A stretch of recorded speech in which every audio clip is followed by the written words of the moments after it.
어서 와. 이런 누추한 곳에 내가 올 줄은 몰랐다.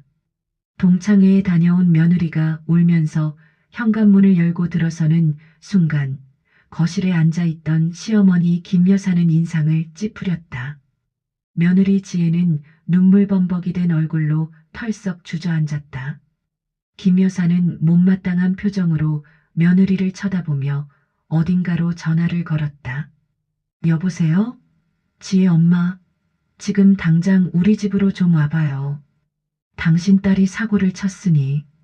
영상 보기 전 구독, 좋아요, 알람 설정을 잊지 마세요. 어디서 뭐라고 온 거야? 꼴이 이게 뭐야? 시어머니 김 여사의 날카로운 목소리가 현관을 가득 채웠다. 오후 9시 고급 아파트 현관문이 열리자마자 터져나온 비난이었다. 며느리 지혜는 흐느끼며 신발도 벗지 못한 채 주저앉아 있었다. 펑펑 울음을 터뜨리는 지혜의 모습은 마치 어린아이 같았다. 화장은 번져 있었고 머리는 흐트러져 있었다. 고급 원피스는 구겨져 있었고 손에는 찢어진 핸드백이 들려 있었다. 김 여사는 며느리의 얼굴을 빤히 보더니 한숨을 푹 쉬었다. 에휴, 한심하다 한심해. 김 여사는 팔짱을 끼고 지혜를 내려다봤다. 30분 후 지혜의 엄마 박 여사가 불이 나게 도착했다. 지혜의 급한 전화를 받고 택시를 타고 달려온 것이다. 지혜야. 박 여사가 현관으로 뛰어들어왔다. 하지만 김 여사는 이미 거실 소파에 앉아 다리를 꼬고 앉아 있었다. 마치 심판관처럼 위압적인 자세였다. 자네 딸, 오늘도 사고 쳤네. 김 여사의 목소리에는 비난과 조롱이 섞여 있었다. 동창회에 가서 무슨 망신을 당하고 온 건지 저 꼴로 돌아왔잖아. 도대체 무슨 일이 있었길래 저 모양이야? 박 여사는 고개를 숙인 채 어쩔 줄 몰라 했다. 죄송해요, 형님. 박 여사의 목소리는 떨렸다. 지혜가 요즘 많이 힘들어해서. 힘들어? 김 여사가 코웃음을 쳤다. 누가 보면 세상 모든 고생 혼자 다 하는 줄 알겠네. 내 아들 덕에 호강하는 줄 알아야지. 어디서 힘들다는 소리를 함부로 입에 올려. 김 여사의 말은 비수처럼 박혔다. 지혜는 흐느끼는 소리마저 삼키려 애썼다. 손으로 입을 막고 몸을 떨었다. 엄마, 나 동창회에서. 지혜가 겨우 입을 열었다. 친구들이 나보고. 하지만 김 여사의 날카로운 눈초리에 이내 입을 다물었다. 됐어. 듣기 싫어. 김 여사가 손을 휘저었다. 어차피 뻔한 이야기겠지. 내 주제에 무슨 동창회니? 가서 뭐 했어? 자랑질이라도 했어? 아니면 남편 자랑이라도 했나? 김 여사의 말은 지혜의 가슴에 깊은 상처를 남겼다. 지혜는 고개를 더 숙였다. 사실 동창회에서 친구들이 지혜를 무시했다. 너 요즘 뭐해? 집에서 빈둥거리지? 남편 돈으로 살면서 편하겠다. 우린 다들 일하느라 바쁜데. 친구들의 말 한마디 한마디가 가시였다. 지혜는 아무 말도 할 수 없었다. 결혼 후 시어머니의 반대로 직장을 그만둬야 했고 집에서만 지냈다. 친구 하나가 지혜의 핸드백을 보며 비웃었다. 이거 작년 모델이네. 우리 엄마도 이거 가지고 있어. 모두가 웃었다. 지혜는 그 자리를 견딜 수 없어 뛰쳐나왔다. 화장실에서 한참을 울고 집으로 돌아온 것이다. 시어머님, 지혜가 떨리는 목소리로 말했다. 제가 입 다물어. 김 여사가 소리쳤다. 내일 민준이 오면 이 일 다 이야기할 거야. 내가 밖에서 무슨 창피를 당하고 왔는지. 지혜는 더 이상 참을 수 없었다. 눈물이 주르륵 흘러내렸다. 이 순간 지혜의 마음속에는 변화가 일어나기 시작했다. 복수의 불씨가 피어오르기 시작했다. 더 이상은 안 돼. 지혜는 주먹을 꽉 쥐었다. 이렇게 살 수는 없어. 그녀의 눈빛이 달라지기 시작했다. 결혼 후 지혜의 삶은 매일이 시험의 연속이었다. 3년 전 화려한 결혼식이 무색하게, 지금의 지혜는 완전히 다른 사람이 되어 있었다. 아침 6시, 알람이 울리면 지혜의 하루가 시작되었다. 아침 식사 준비부터 저녁 설거지까지 시어머니 김 여사의 지시는 끊이지 않았다. 지혜야, 밥은 했어? 김 여사는 아침 7시 정각에 거실로 나왔다. 지혜는 이미 상을 다 차려놓고 기다리고 있었다. 네, 어머님. 지혜가 공손하게 대답했다. 김 여사는 상을 훑어보더니 국그릇을 들어 한 숟가락 떴다. 지혜야, 국이 너무 짜다. 김 여사가 얼굴을 찌푸렸다. 내 엄마는 너한테 요리도 안 가르쳤니? 죄송해요, 어머님. 지혜는 고개를 숙였다. 다시 끓일게요. 됐어. 그냥 먹어. 시간도 없는데. 김 여사는 짜증스럽게 수저를 놓았다. 아침 식사 후 청소 시간이었다. 지혜는 온 집안을 쓸고 닦았다. 거실, 방, 화장실, 주방. 한 곳도 빠짐없이 청소했다. 하지만 김 여사는 항상 문제를 찾아냈다. 지혜야, 청소는 제대로 한 거니? 김 여사가 손가락으로 창틀을 쓸었다. 먼지가 그대로잖아.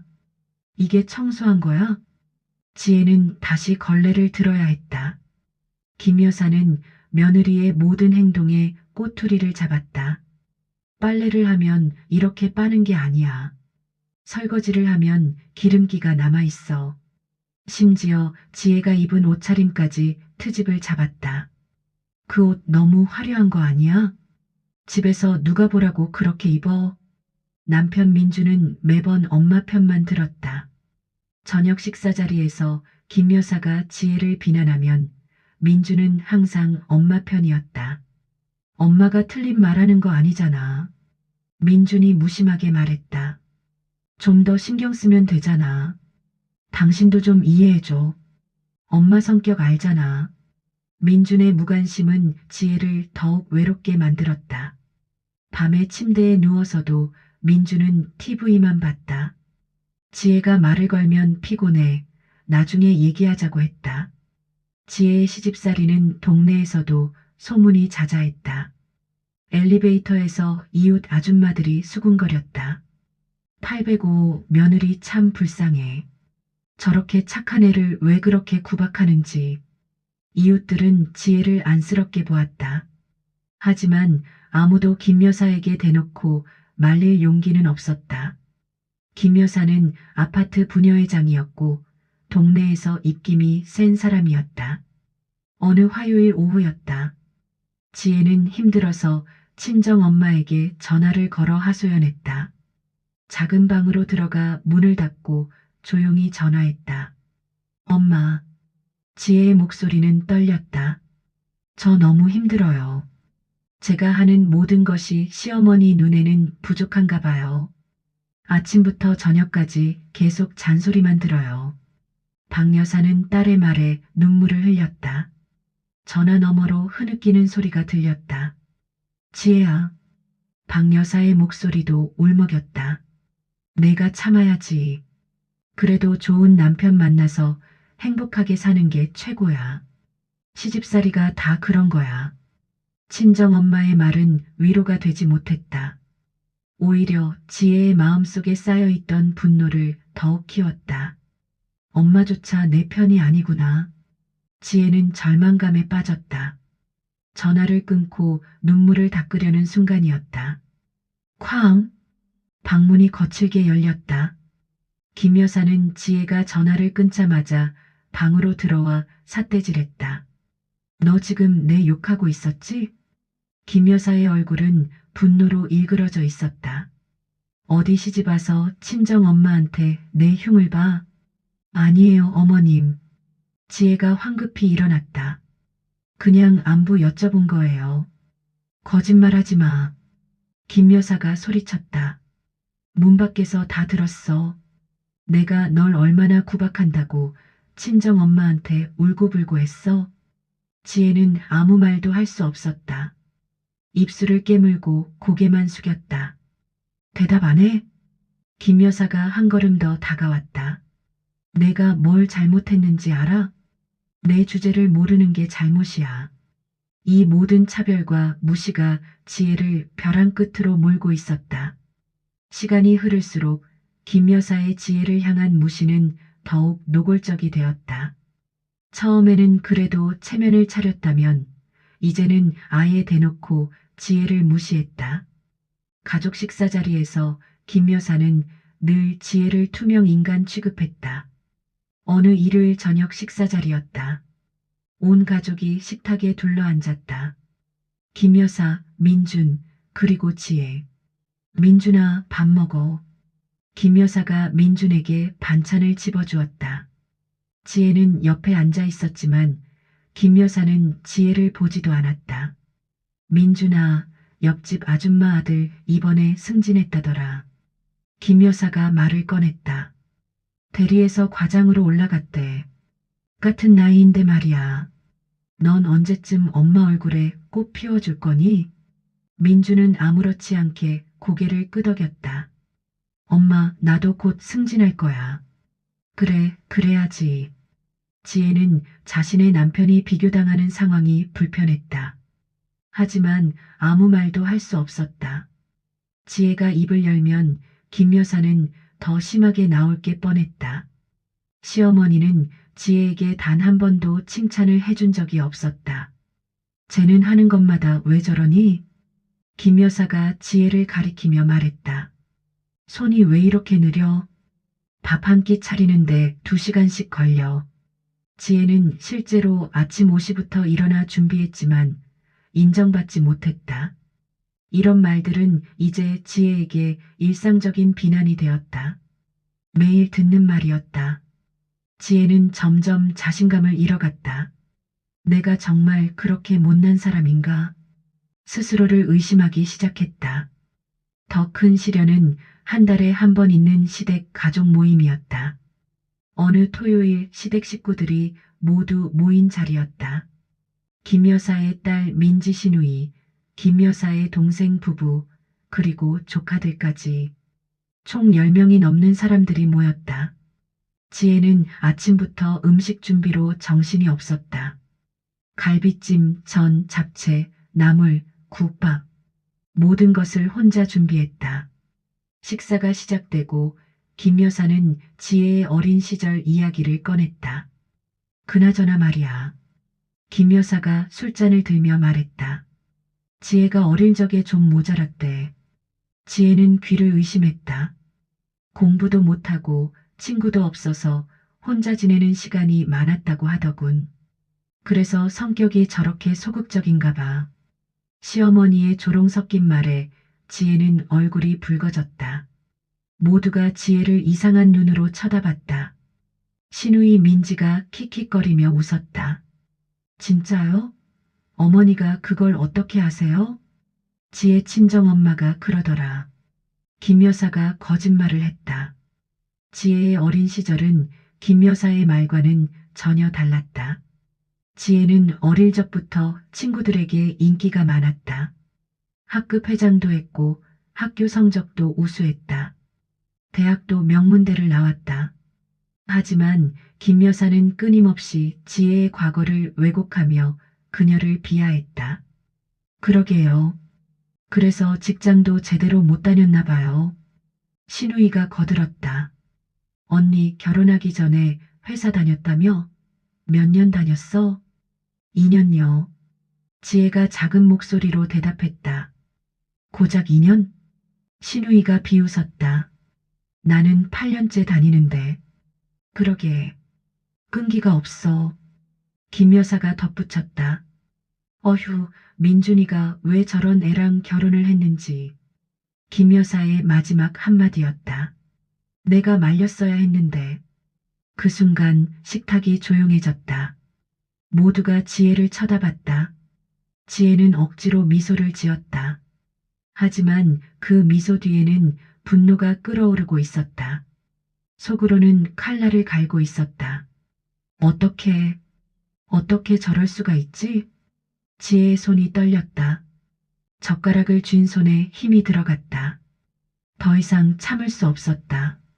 화장실에 간다는 핑계로 자리를 떴다. 화장실 거울 앞에 선 지혜. 거울 속 자신의 모습이 낯설었다. 초췌하고 생기 없고 자신감 없는 얼굴. 3년 전 결혼식 때의 그 밝은 모습은 어디 갔을까? 더 이상은 안 돼. 지혜가 거울을 보며 중얼거렸다. 이렇게 살 수는 없어. 지혜의 마음속에서 분노가 폭발하기 시작했다. 무언가 변화가 필요했다. 복수가 아니더라도 최소한 존중받을 권리는 있지 않은가. 지혜는 결심했다. 변해야 한다고. 강해져야 한다고. 지혜의 삶은 굴욕의 연속이었다. 결혼 3년 차 지혜는 더 이상 며느리가 아니었다. 김 여사는 며느리를 자신의 하녀처럼 부렸다. 지혜야, 물 가져와. 지혜야, 리모컨 어디 있어? 지혜야, 내 방 청소 좀. 명령은 끊임없이 이어졌다. 김 여사의 친구들이 집에 방문하는 날이면 지혜의 고통은 배가 되었다. 어느 수요일 오후 김 여사의 친구 4명이 집을 방문했다. 모두 60대 부인들로 명품 가방을 들고 화려하게 차려입었다. 어머, 김 여사님 집 정말 좋네요. 역시 아드님이 잘 나가시니까요. 친구들이 거실에 앉자 김 여사가 소리쳤다. 예, 지혜야. 지혜는 부엌에서 차 준비를 하고 있었다. 이리 와서 내 친구들에게 인사 좀 드려라. 김 여사는 지혜를 마치 전시물처럼 내세웠다. 지혜는 앞치마를 벗고 거실로 나왔다. 안녕하세요. 지혜가 공손하게 인사했다. 우리 며느리 얼굴은 반반한데. 김 여사가 웃으며 말했다. 영 맹해서 내가 늘 옆에서 돌봐줘야 해. 요리도 서툴고 청소도 엉망이고 시집살이가 뭔지도 몰라서 내가 하나하나 다 가르쳐줘야 해요. 김 여사는 지혜의 단점을 부각하며 자신을 돋보이게 만들었다. 친구들은 김 여사의 말에 동조했다. 요즘 애들이 다 그래요. 제대로 배운 게 없어서. 지혜를 깔보는 눈빛으로 쳐다봤다. 지혜는 얼굴이 화끈거렸다. 귀가 빨개지고 목까지 열이 올랐다. 하지만 아무 말도 할 수 없었다. 침묵만이 그녀가 할 수 있는 유일한 저항이었다. 지혜야, 차 좀 가져와. 김 여사가 다시 명령했다. 지혜는 부엌으로 돌아가 차를 준비했다. 손이 떨려 찻잔이 덜컥거렸다. 그날 저녁 김 여사의 친구들이 돌아간 후였다. 지혜야, 내 방 좀 와봐. 김 여사가 불렀다. 지혜는 김 여사의 방으로 들어갔다. 김 여사는 장식장에서 도자기 하나를 꺼냈다. 청아백자로 보이는 값비싼 도자기였다. 이거 닦아. 김 여사가 지혜에게 도자기를 건넸다. 조심히 닦아. 이거 엄청 비싼 거야. 네, 어머님. 지혜는 조심스럽게 도자기를 받았다. 부엌으로 가서 극세사 천으로 도자기를 닦기 시작했다. 하지만 지혜의 손은 계속 떨렸다. 오늘 하루 겪은 굴욕이 머릿속을 떠나지 않았다. 그때였다. 미끄러운 도자기가 손에서 빠져나갔다. 아, 지혜가 잡으려 했지만 이미 늦었다. 쨍그랑. 도자기는 바닥에 떨어져 산산조각이 났다. 세상에. 김 여사가 부엌으로 달려왔다. 내가 감히 내 보물을. 이 천하의 역적 같은 것. 김 여사는 길길이 날뛰었다. 그리고 다가와서 지혜의 뺨을 때렸다. 탁! 선명한 소리가 울렸다. 지혜의 뺨에는 선명한 손자국이 남았다. 따끔하고 화끈거렸다. 어머님. 지혜가 뺨을 만지며 말했다.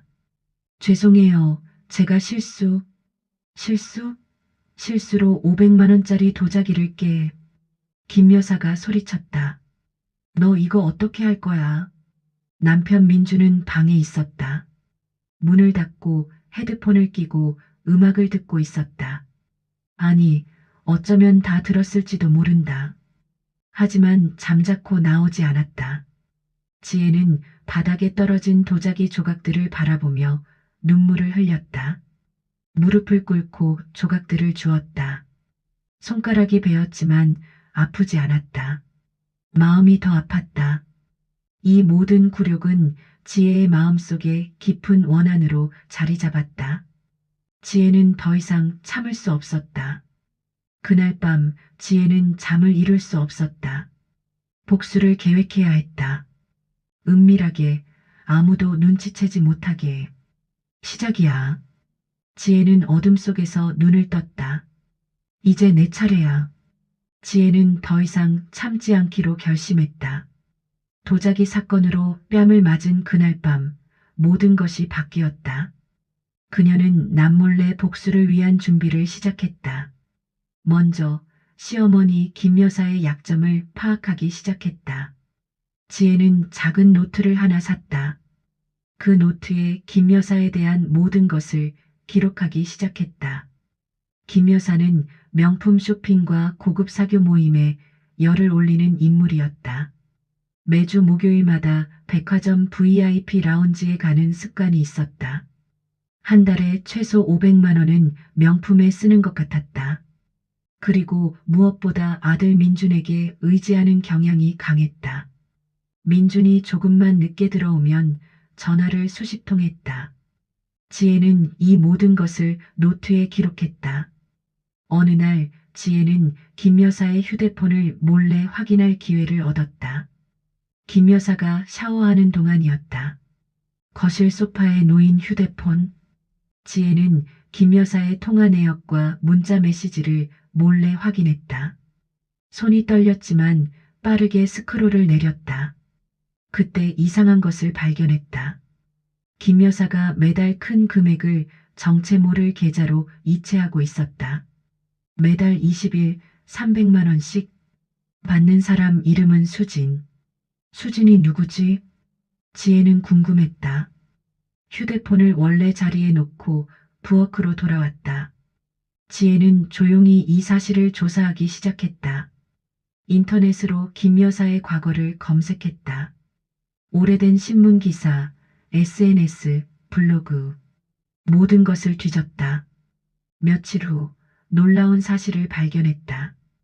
김 여사에게 숨겨진 딸이 있다는 것을. 민준의 아버지와 재혼하기 전 김 여사는 다른 남자와 결혼해 딸을 낳았었다. 그 딸의 이름이 바로 수진이었다. 이건 엄청난 비밀이네. 지혜는 노트에 이 사실을 기록했다. 한편 민주는 여전히 엄마의 꼭두각시처럼 행동했다. 어느 저녁 지혜가 민준에게 말했다. 여보, 나 요즘 너무 힘들어. 어머님이 너무 심하셔. 민주는 TV를 보며 대답했다. 엄마가 해달라는 대로 좀 해줘. 당신만 참으면 되잖아. 나도 직장에서 스트레스 받는데 집에서까지 이러지 마. 민준의 무관심과 회피는 지혜의 복수심을 더욱 불타오르게 했다. 좋아, 당신도 나중에 후회할 거야. 지혜는 다음 단계로 넘어갔다. 지혜는 민준이 다니는 회사의 내부 정보를 얻기 위해 노력했다. 민준은 중견 건설회사에 다녔다. 민준의 회사에는 김 여사가 몰래 투자한 비자금이 있다는 소문이 있었다. 지혜는 어떻게 해서든 이 정보를 확인해야 했다. 어느 날 지혜는 민준의 회사 경리부 직원 박수진을 만났다. 민준의 회사 회식 자리에 배우자들도 초대되었을 때였다. 안녕하세요. 저는 민준 씨 아내 지혜예요. 아, 안녕하세요. 저는 경리부 박수진이에요. 두 사람은 자연스럽게 대화를 나눴다. 지혜는 회사의 경리부 직원과 은밀하게 접촉하며 정보를 모았다. 며칠 후 지혜는 박수진을 카페로 불러냈다. 수진 씨, 궁금한 게 있어서요. 네, 말씀하세요. 우리 시어머님이 회사에 투자하신 적 있으세요? 박수진의 얼굴이 순간 굳었다. 그건 제가 말씀드리기 어려운데요. 제발 도와주세요. 저도 사정이 있어요. 지혜가 간절하게 부탁했다. 경리부 직원 박수진은 민준과 사적인 관계를 유지하고 있었다. 사실 박수진은 민준을 짝사랑하고 있었다. 김 여사의 비자금에 대한 중요한 단서를 제공했다. 김 여사님이 회사에 5억 원을 투자하셨어요. 하지만 정식 절차를 거치지 않은 비자금이에요. 장부에도 제대로 안 올라가 있고 지혜는 이 정보를 노트에 기록했다. 완벽해. 이제 거의 다 모았어. 김 여사는 지혜의 변화를 눈치채지 못했다. 여전히 지혜를 하찮게 여기며 괴롭혔다. 지혜야, 이거 해. 지혜야, 저거 가져와. 하지만 지혜의 눈빛은 달라져 있었다. 더 이상 주눅 들지 않았다. 오히려 김 여사를 날카롭게 응시했다. 네, 어머님. 지혜는 공손하게 대답했지만 눈빛은 차갑고 냉정했다. 김 여사는 어느 날 그 눈빛을 보고 섬뜩함을 느꼈다. 뭐야, 저 눈빛? 하지만 곧 무시했다. 며느리 주제에 무슨 눈빛이야. 이 모든 변화는 김 여사에게는 긴장의 전조였다. 폭풍 전야의 고요함. 지혜는 모든 준비를 마쳤다. 이제 실행만 남았다. 드디어 복수의 날이 밝았다. 6개월간의 준비 끝에 지혜는 모든 것을 완벽하게 정리했다. 지혜는 김 여사의 약점을 끈질기게 파고들었다. 김 여사가 매달 거액을 송금하던 계좌의 주인. 지혜는 마침내 그 정체를 밝혀냈다. 다름 아닌 김 여사의 숨겨진 딸, 즉 민준의 이복 동생 이수진이었다. 김 여사는 젊은 시절 민준의 아버지를 만나기 전 다른 남자와 잠시 결혼했었다. 그때 딸 수진을 낳았다.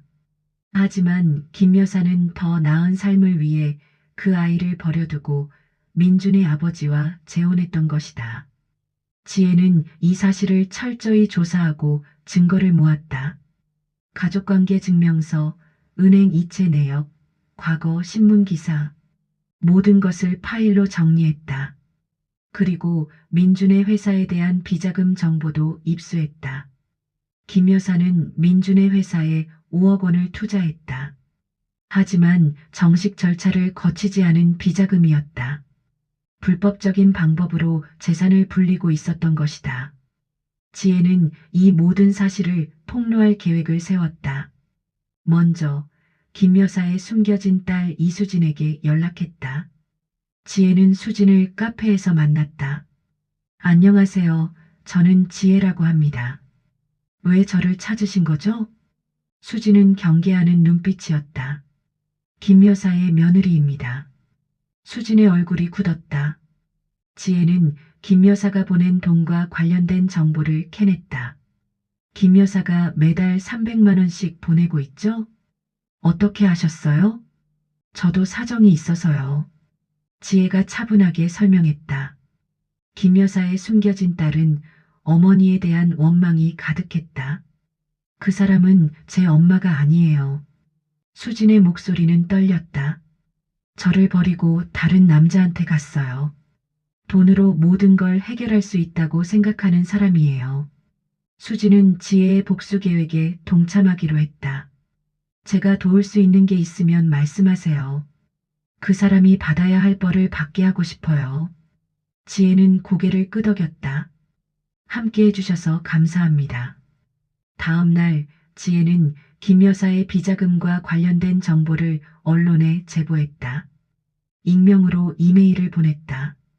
제목 유명 부동산 투자자 김 씨의 비자금 의혹. 첨부 파일에는 모든 증거가 담겨 있었다. 사흘 후 뉴스가 터졌다. 유명 부동산 투자자 비자금 조성 의혹. 자녀 회사의 불법 투자. 검찰 수사 착수. 언론은 김 여사의 불법적인 재산 증식에 대한 보도를 쏟아냈다. TV 뉴스, 신문, 인터넷 포털. 모든 곳에서 김 여사의 이름이 언급되었다. 김 여사는 자신의 비밀이 폭로되자 패닉에 빠졌다. 이게 대체 무슨 일이야? 김 여사가 거실에서 소리쳤다. 휴대폰은 기자들의 전화로 미친 듯이 울렸다. 민준도 회사에서 긴급 소환되었다. 어머니, 이게 대체 무슨 일이에요? 민준이 황급히 집으로 돌아왔다. 회사가 난리예요. 김 여사는 지혜를 찾았다. 지혜는 부엌에서 차분하게 설거지를 하고 있었다. 지혜야. 김 여사의 목소리는 떨렸다. 지혜는 천천히 돌아봤다. 김 여사는 지혜를 찾아와 무릎 꿇고 빌었다. 지혜야, 제발 멈춰다오. 김 여사의 눈에는 눈물이 가득했다. 내가 잘못했다. 내가 너한테 너무 심했던 거 알아. 내가 원하는 건 뭐든지 해줄게. 하지만 지혜의 눈빛은 차가웠다. 이제 와서 후회해도 소용없어요. 지혜가 냉정하게 말했다. 제가 당신에게 당했던 고통을 똑같이 돌려줄 거예요. 뺨 맞았던 것 기억하세요? 도자기 사건 기억하세요? 매일 듣던 모욕적인 말들 기억하세요? 지혜의 목소리는 점점 커졌다. 이제 당신이 그 고통을 느낄 차례예요. 김 여사는 얼굴이 새하얗게 질렸다. 지혜야, 제발, 늦었어요. 지혜는 등을 돌렸다. 복수는 이제 시작이었다. 지혜의 복수는 멈추지 않았다. 첫 번째 폭로는 시작에 불과했다. 언론 보도는 김 여사의 숨겨진 과거까지 파헤쳤다. 비자금 의혹에서 시작된 취재는 더 큰 비밀로 이어졌다. 김 여사가 젊은 시절 낳았던 숨겨진 딸의 존재가 세상에 드러난 것이다. 충격. 김 씨 30년 전 딸 버리고 재혼. 친딸 버리고 새 삶. 돈으로 침묵 매수. 신문 일면을 장식한 헤드라인이었다. 김 여사는 과거를 감추기 위해 자신의 딸을 버리고 재혼했던 사실이 폭로되자 사회적으로 큰 비난을 받았다. 인터넷 댓글은 폭발했다. 어떻게 친딸을 버릴 수가 있어? 돈으로 다 해결되는 줄 알았나 봐. 저런 사람이 며느리한테 시집살이 시켰다니. 비난은 끝이 없었다. 김 여사의 숨겨진 딸 이수진은 언론 인터뷰를 통해 자신의 이야기를 공개했다. 주요 방송사 전용 뉴스였다. 저는 김 여사의 친딸입니다. 수진이 카메라를 똑바로 보며 말했다. 5살 때 엄마가 저를 버렸어요. 어린 시절 버려졌던 아픔을 고발했다. 외할머니 댁에 맡겨지고 엄마는 다시는 돌아오지 않았어요. 10년 후에야 연락이 왔어요. 돈을 보내주겠다고. 김 여사의 냉담한 태도도 고발했다. 엄마는 저에게 단 한 번도 따뜻한 말을 해준 적이 없어요. 수진의 목소리가 떨렸다. 돈만 보내주면 모든 것이 해결되는 줄 알았죠. 제 생일도 모르시고 제가 뭘 좋아하는지도 몰라요. 저는 그냥 숨겨야 할 비밀이었어요. 김 여사의 위선적인 삶이 만천하에 드러난 것이다. 민주는 이 모든 사실에 충격을 받았다. 회사에서 뉴스를 보고 급히 집으로 돌아왔다. 엄마, 민준이 거실로 뛰어들어왔다. 김 여사는 소파에 주저앉아 TV를 보고 있었다. 엄마, 설마 이게 다 사실이야? 민주는 엄마에게 절규했다. 내게 누나가 있었던 거야? 왜 숨긴 거야? 하지만 김 여사는 아무 말도 할 수 없었다. 고개를 숙인 채 울기만 했다. 대답해봐. 민준이 소리쳤다. 그때 지혜가 나타났다. 차분한 걸음으로 거실로 들어왔다. 저는 이 모든 사실을 알고 있었어요. 지혜의 목소리는 차분했다. 당신의 추악한 과거와 탐욕스러운 현재까지도. 그 속에는 분노와 슬픔이 섞여 있었다. 지혜, 너였구나. 김 여사가 고개를 들었다. 내가 언론에 제보한 거지? 네, 저였어요. 지혜는 당당하게 인정했다. 당신이 저에게 했던 것처럼 저도 당신에게 했을 뿐이에요. 민주는 지혜를 쳐다봤다. 당신이 이 모든 걸? 네. 지혜가 민준을 봤다. 당신도 공범이에요. 엄마가 나를 괴롭힐 때 당신은 어디 있었나요? 민주는 아무 말도 할 수 없었다. 김 여사는 자신의 모든 것을 잃었다. 명예는 물론 아들 민준의 신뢰까지도 잃게 되었다. 부녀회장 자리에서 물러나야 했다. 친구들도 하나둘 연락을 끊었다. 김 여사님, 죄송하지만 다음 모임은 빠지세요. 냉정한 문자가 날아왔다. 지혜는 더 이상 김 여사에게 연민을 느끼지 않았다. 김 여사의 몰락은 지혜에게 통쾌한 승리였다. 드디어 해냈어. 하지만 지혜의 마음 한구석에는 여전히 허무함이 남아 있었다. 복수는 통쾌했지만 행복을 가져다 주지는 않았다. 밤에 홀로 침대에 누웠을 때 공허함이 밀려왔다. 이제 뭘 해야 하지?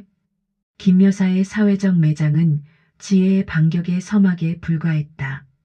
진짜 응징은 이제부터였다. 지혜는 김 여사의 숨겨진 재산을 추적하기 시작했다. 6개월간 모은 정보를 바탕으로 김 여사의 모든 재산을 파악했다. 김 여사는 수십 년 동안 남편 몰래 비자금을 조성하여 부동산 투기를 해왔다. 강남의 오피스텔 3채, 분당의 아파트 2채, 모두 김 여사 명의였지만 출처가 불분명한 돈으로 구입한 것이었다. 지혜는 이 모든 자료를 모아 국세청에 제보했다. 익명 제보 시스템을 통해 상세한 자료를 제출했다. 제보자 익명. 내용 김 씨의 탈세 및 불법 재산 형성 의혹. 첨부 파일에는 부동산 등기부등본, 계좌 이체 내역, 대출 기록이 포함되어 있었다. 국세청은 김 여사의 탈세 혐의를 포착하고 대대적인 조사를 시작했다. 2주 후 국세청 조사관들이 김 여사의 집을 방문했다. 국세청입니다. 세무조사 나왔습니다. 조사관 3명이 서류 가방을 들고 들어왔다. 김 여사는 얼굴이 창백해졌다. 무슨 조사요?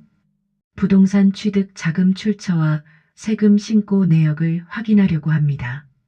조사는 3일간 계속되었다. 김 여사는 엄청난 액수의 추징금을 부과받았다. 총 15억 원의 세금을 추징합니다. 30일 이내에 납부하지 않으면 재산 압류 절차에 들어갑니다. 김 여사는 그 자리에 주저앉았다. 15억? 그런 돈이 어디 있어. 게다가 김 여사가 운영하던 고급 레스토랑도 문제가 되었다. 강남에 있는 고급 이탈리안 레스토랑 라 돌체. 김 여사가 5년 전부터 운영해온 곳이었다. 불법 자금 세탁 혐의로 검찰 수사가 시작되었다.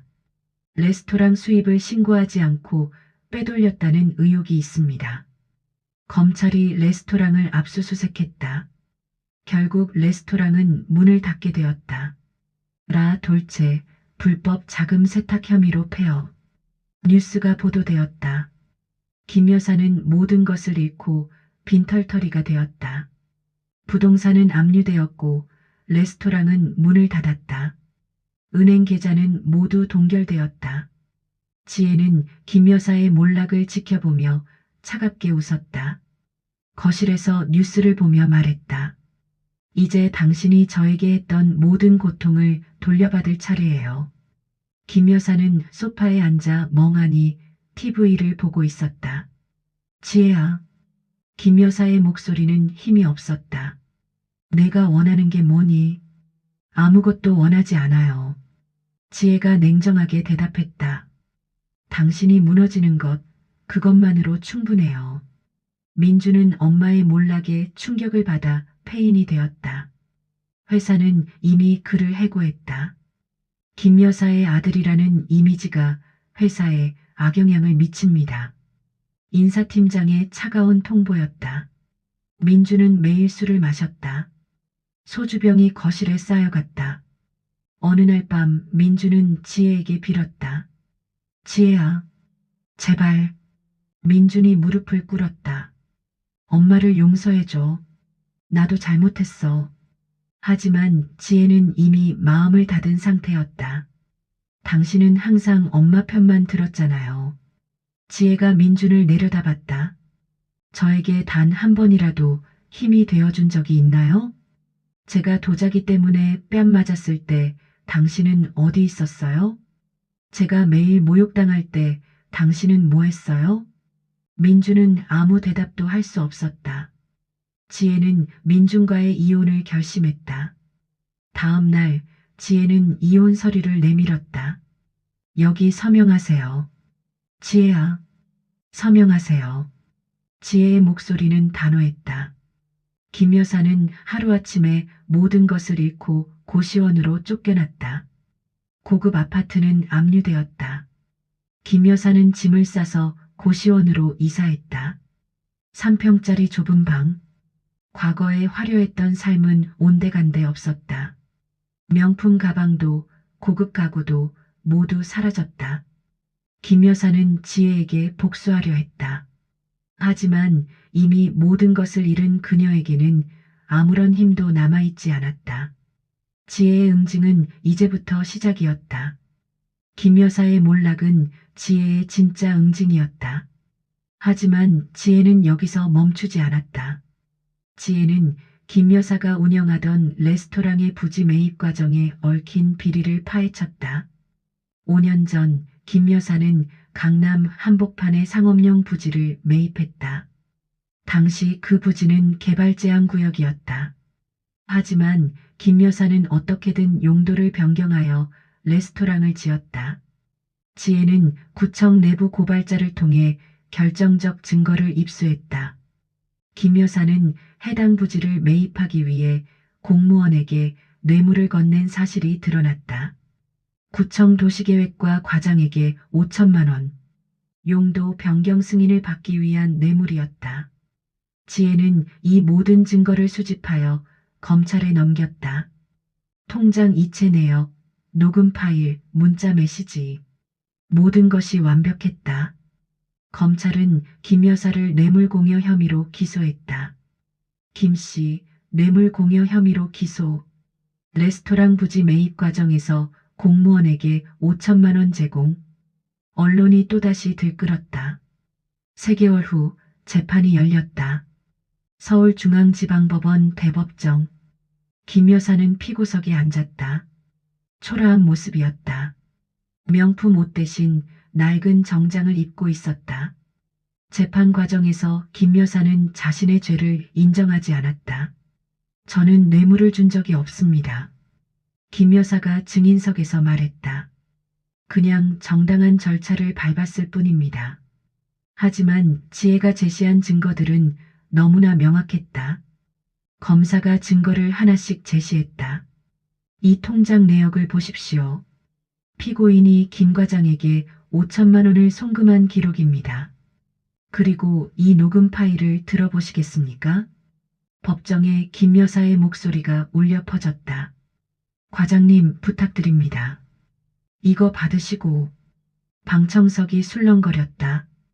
결국 김 여사는 징역형을 선고받았다. 피고인 김에게 징역 2년을 선고한다. 판사가 판결문을 읽었다. 집행유예 없이 실형으로 집행한다. 김 여사는 그 자리에서 기절할 뻔했다. 김 여사의 이름은 모든 신문 일면에 대서특필되었다. 김 뇌물공여로 징역 2년 실형. 명품 아줌마의 몰락. 교도소행. 과거의 명예는 땅에 떨어졌다. 김 여사는 사회적으로 완전히 매장되었다. 한편 민주는 회사에서 해고당하고 모든 재산을 잃었다. 엄마가 투자한 5억 원도 모두 압류되었다. 그는 매일 술에 절어 살았다. 아침부터 소주를 마셨다. 이게 다 누구 때문이야? 민주는 술에 취해 중얼거렸다. 지혜는 민준에게 이혼 소송을 제기했다. 가정법원에 소장을 제출했다. 민주는 어떠한 저항도 하지 못했다. 지혜야, 제발. 법정에서 민준이 애원했다. 한 번만 용서해줘. 지혜는 위자료 한 푼 받지 않고 민준과의 관계를 정리했다. 위자료는 필요 없어요. 지혜가 판사에게 말했다. 그냥 이혼만 해주세요. 그녀에게는 돈보다 자유가 중요했다. 이혼 판결이 났다. 원고와 피고의 이혼을 인정한다. 판사가 선고했다. 지혜는 법원을 나서며 깊은 숨을 들이마셨다. 드디어 자유다. 김 여사는 교도소에서 자신의 죄를 뉘우치기는커녕 지혜에 대한 복수심만 키웠다. 지혜, 그년. 김 여사는 감방에서 이를 갈았다. 내가 나가면 가만두지 않을 거야. 하지만 이미 모든 것을 잃은 그녀에게는 아무런 힘도 없었다. 지혜의 진짜 응징은 김 여사의 모든 것을 파괴하는 것이었다. 명예, 재산, 가족, 자유. 모든 것을 빼앗는 것. 그리고 그녀는 그 목표를 완벽하게 달성했다. 김 여사는 교도소에서 복역하는 동안 지혜에게 수없이 편지를 보냈다. 첫 편지는 수감 일주일 후에 왔다. 지혜야, 내가 잘못했다. 김 여사의 글씨는 떨리고 있었다. 너에게 했던 모든 일들을 후회한다. 제발 나를 용서해다오. 나 여기서 미칠 것 같아. 두 번째 편지, 세 번째 편지. 매주 편지가 왔다. 지혜야, 답장 좀 해다오. 내가 그렇게 미웠니? 나도 사람이야. 잘못을 뉘우칠 수 있어. 하지만 지혜는 단 한 번도 편지를 읽지 않았다. 우편함에서 꺼내자마자 쓰레기통에 버렸다. 봉투조차 뜯지 않았다. 지혜에게 김 여사는 이미 죽은 존재나 다름없었다. 지혜는 새로운 삶을 시작했다. 이혼 후 받은 위자료 대신 자신이 모아둔 돈으로 작은 카페를 열었다. 홍대 골목길의 2층 건물. 지혜의 정원이라는 이름을 붙였다. 그녀는 작은 카페를 열어 자신의 꿈을 펼쳤다. 인테리어는 직접 디자인했다. 따뜻한 나무 테이블, 부드러운 조명, 초록 식물들. 커피는 직접 로스팅했다. 카페는 사람들의 발길이 끊이지 않는 인기 명소가 되었다. SNS에 입소문이 나면서 젊은 사람들이 몰려들었다. 여기 커피 진짜 맛있어요. 사장님 너무 친절하세요. 리뷰가 쌓여갔다. 지혜는 자신을 괴롭히던 과거에서 벗어나 행복을 찾아가는 중이었다. 매일 아침 카페 문을 열 때마다 가슴이 뛰었다. 이게 내 삶이야. 내가 선택한 삶. 한편 김 여사는 2년의 형기를 마치고 출소했다. 출소 당일 교도소 앞에는 아무도 없었다. 아들 민준도 오지 않았다. 김 여사는 출소 후 갈 곳이 없어 헤맸다. 아파트는 이미 압류되었고 재산도 모두 사라졌다. 결국 고시원 생활을 전전하게 되었다. 월 30만 원짜리 좁은 방. 화장실도 공용이었다. 그녀는 과거에 화려했던 삶을 그리워하며 매일을 눈물로 보냈다. 내가 어떻게 이 지경까지. 침대에 누워 천장을 바라보며 울었다. 명품 가방 대신 낡은 비닐봉지. 고급 레스토랑 대신 편의점 도시락. 모든 것이 달라졌다. 6개월이 지난 어느 날 김 여사는 우연히 지혜의 카페 앞을 지나게 되었다. 홍대 거리를 배회하던 중이었다. 지혜의 정원이라는 간판이 눈에 들어왔다. 설마. 김 여사는 카페 유리창으로 안을 들여다봤다. 카페 안에서 환하게 웃고 있는 지혜의 모습이 보였다. 손님들과 대화하며 밝게 웃고 있었다. 예쁜 앞치마를 입고 커피를 내리는 모습. 김 여사는 절망했다. 지혜는 완벽하게 성공했다. 자신은 철저하게 몰락했다. 김 여사는 지혜에게 다가가려 했다. 카페 문을 열려는 순간 지혜와 눈이 마주쳤다. 지혜의 차가운 눈빛. 김 여사는 발걸음을 멈췄다. 지혜가 밖으로 나왔다. 왜 여기 왔어요? 지혜의 목소리는 냉정했다. 지혜야. 김 여사의 목소리가 떨렸다. 나 좀 도와줘. 나 지금 갈 데가 없어. 그건 제 문제가 아니에요. 지혜가 단호하게 말했다. 당신에게 더 이상 줄 것은 없어요. 당신은 당신의 죄에 대한 대가를 치러야 해요. 지혜의 목소리는 냉정하고 단호했다. 제발. 김 여사가 무릎을 꿇으려 했다. 하지 마세요. 지혜가 한 걸음 물러섰다. 여기서 이러지 말고 가세요. 지혜야, 나 정말 잘못했어. 김 여사는 그 자리에서 주저앉아 통곡했다. 제발, 제발. 하지만 지혜는 카페 안으로 들어갔다. 문을 닫고 뒤돌아보지 않았다. 지혜의 새로운 복수는 김 여사의 존재를 완전히 지우는 것이었다. 용서하지도 받아들이지도 않는 것. 완전한 무시. 그녀의 삶에서 김 여사는 더 이상 아무런 영향력도 미칠 수 없었다. 지혜는 카페 안으로 돌아가 다시 웃었다. 손님들과 대화하고 커피를 내렸다. 창밖에서 울고 있는 김 여사를 보지 않았다. 지혜의 복수는 완벽하게 성공했다.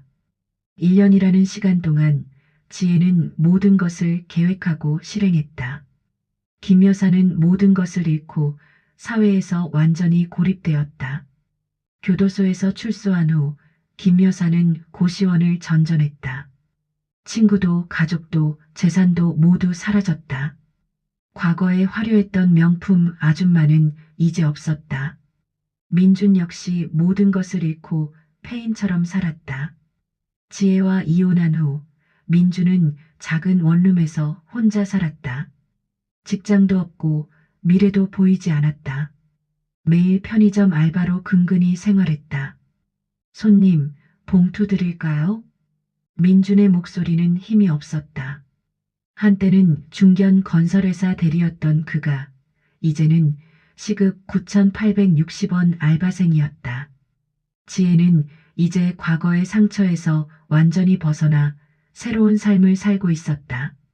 지혜의 정원은 개업 1년 만에 홍대 최고의 카페가 되었다.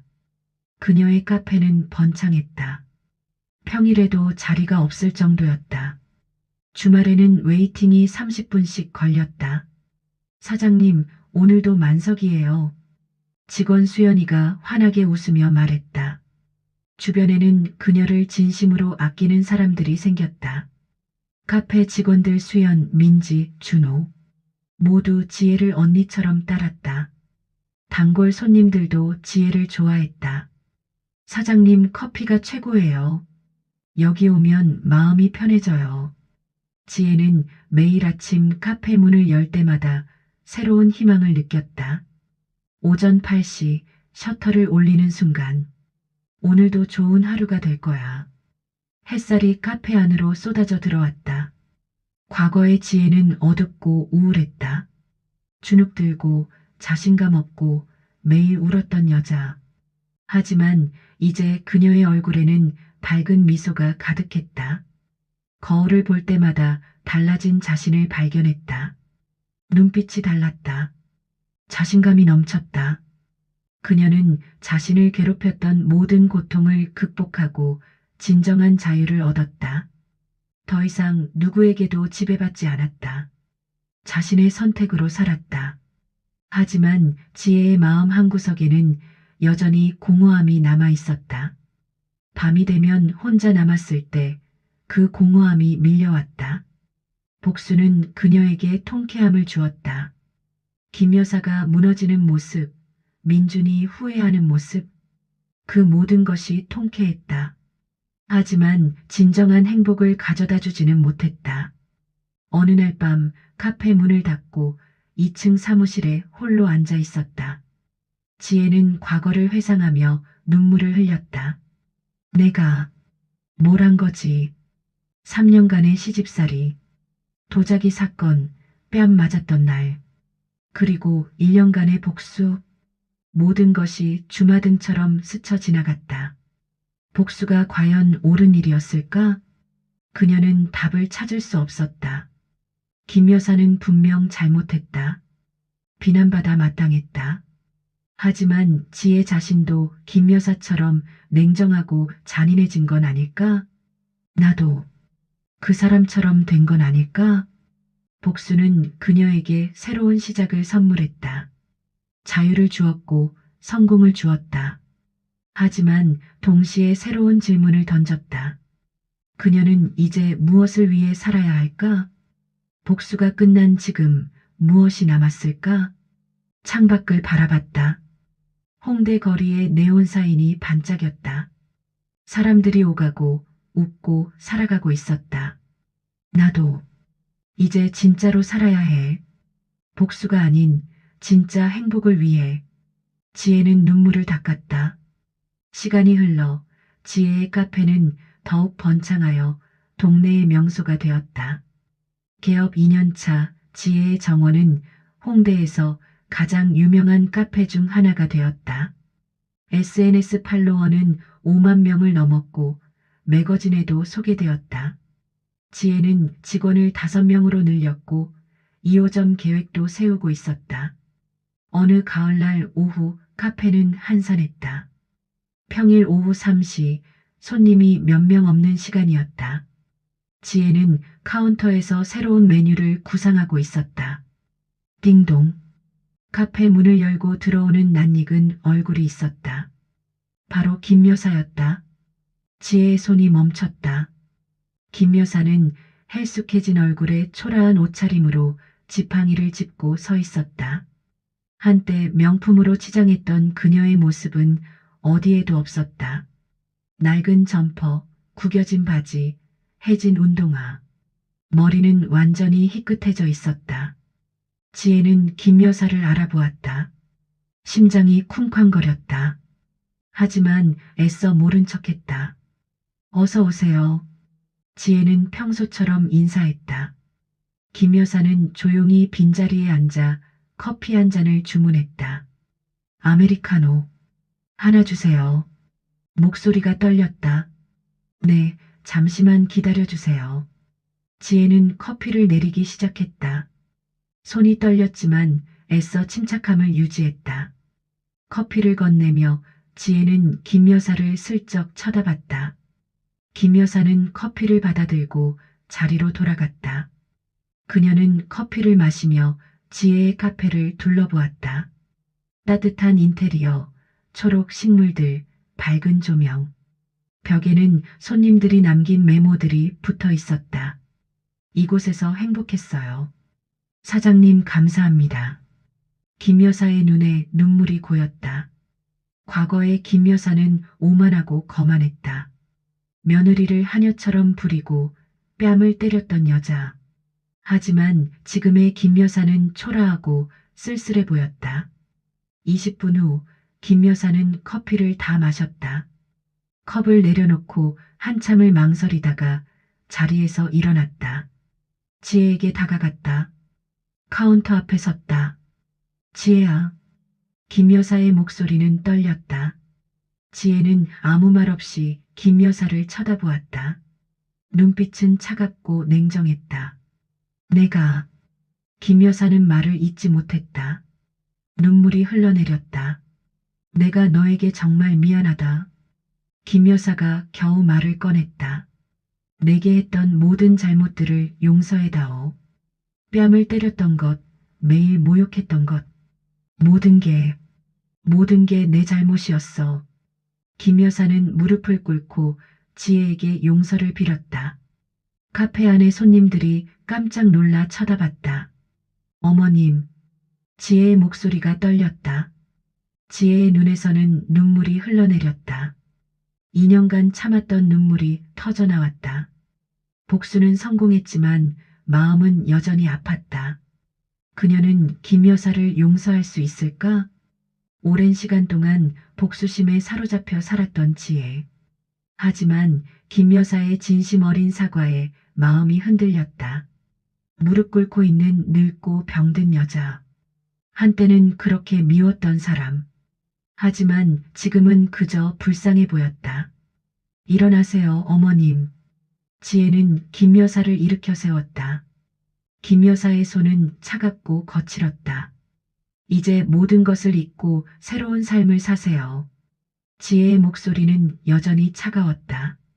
하지만 그 속에는 용서의 마음이 담겨 있었다. 고맙다. 김 여사는 눈물을 흘리며 지혜에게 고개를 숙였다. 정말 고마워. 제가 용서한다고 해서 과거가 지워지는 건 아니에요. 지혜가 말했다. 하지만 더 이상 미워하지는 않을게요. 그것만으로도, 그것만으로도 감사해. 김 여사는 떨리는 손으로 지혜의 손을 잡았다. 이 우연한 재회는 지혜에게 새로운 시작을 의미했다. 복수가 아닌 용서, 증오가 아닌 연민. 그녀는 용서를 통해 진정한 자유를 얻었다. 마음속 무거운 짐이 내려가는 느낌이었다. 지혜는 김 여사를 용서하고 새로운 삶을 살게 되었다. 김 여사는 지혜의 카페에서 작은 일을 도우며 속죄의 시간을 보냈다. 지혜와 김 여사의 관계는 예전과는 완전히 달라졌다. 김 여사는 지혜에게 따뜻한 엄마이자 동료가 되어 주었다. 지혜는 김 여사를 용서함으로써 과거의 상처에서 완전히 벗어났다. 그녀는 더 이상 복수심에 사로잡히지 않고 오직 현재와 미래를 위해 살았다. 지혜의 카페는 더욱 번창했고 그녀의 삶은 행복으로 가득 찼다. 민준 역시 지혜와 김 여사의 변화를 보고 자신의 잘못을 뉘우치기 시작했다. 그는 작은 사업을 시작하여 재기하기 위해 노력했다. 지혜는 민준에게 진심으로 응원했다. 그녀는 더 이상 과거에 얽매이지 않고 모두가 행복한 미래를 꿈꿨다. 진정한 승리는 복수가 아니었다. 용서와 화해를 통해 모두가 행복해지는 것이 진정한 승리였다.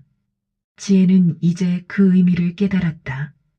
그녀의 삶은 이제 과거의 어둠에서 벗어나 밝은 빛으로 가득 찼다. 그녀는 진정한 자유와 행복을 찾았다. 그리고 이 모든 것은 용서에서 비롯되었다.